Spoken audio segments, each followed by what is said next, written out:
BPOM nggak bisa dipercaya karena kasus paracetamol. Aku mau bahas ini. Aku adalah salah satu yang paling vokal banget bersuara tentang BPOM saat kasus EG dan DEG paracetamol. Bahkan satu-satunya podcast yang berbicara tentang korban EG dan DEG tidak mendapatkan santunan yang baik, ketika semua podcast lain nggak berani ngomong. Tapi bukan artinya kita nggak percaya BPOM lagi, apalagi menyerahkan semua tugas dan tanggung jawab ini kepada individu. Satu institusi aja bisa salah, apalagi kalau dikasih ke individu. Dan kalau kita mencoba untuk berpikir bijaksana ya, semua institusi yang ada di Indonesia ataupun juga di dunia ini, aku pikir pernah berbuat salah. Pasti ada kekurangan. Ada institusi yang kehilangan data. Bayangin, data rakyat Indonesia bisa bocor. Tapi kan bukan artinya kita simpen data masing-masing. Bahkan Facebook aja itu pernah bocor data. Ada juga kasus yang kemarin tuh anaknya Ronald Tanur, hakim ada terlibat. Tapi kan bukan artinya kita nggak percaya hakim, terus kita main hakim sendiri. Nggak seperti itu. Atau juga pihak berwajib, kemarin ada juga Verdi Sambo dan lain sebagainya. Tapi kan mereka semua berbenah.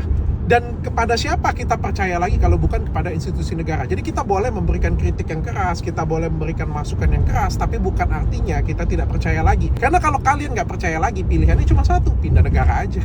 Karena satu-satunya institusi yang ditunjuk oleh negara untuk pengawasan obat dan makanan adalah BPOM.